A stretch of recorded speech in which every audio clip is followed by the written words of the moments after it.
จับเลยจับเอาจะนี่ถือว่าการดกกาขับเช้าเนี่ยพักผ่อนนะเด้อบุรอดแลดจ้านี่จ้างคนจ้านี่เขาจ้าง200จ้านี่ผู้ทหารนั่นถือว่าหัวหน้าใหญ่ได้เนี่ยขอบคุมงานได้นั่น ทหารมาตลาดเชียร์นี่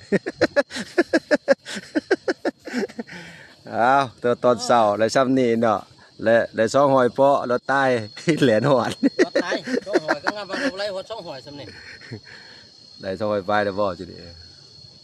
200จับบ่ร้านไปถือ ฉะนั้น180โลจังนั้นตื่มซุ่มนี่ เลย40 มึงบรรยากาศพี่น้อง เลิกเจอหอย70นี่ก็หอยเช้าหอยเช้าช่องหอยเช้าน่ะ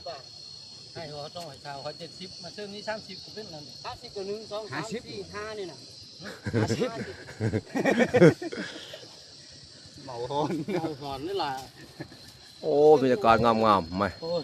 จ้าได้ร้อนกันตอนแรกลุกมือ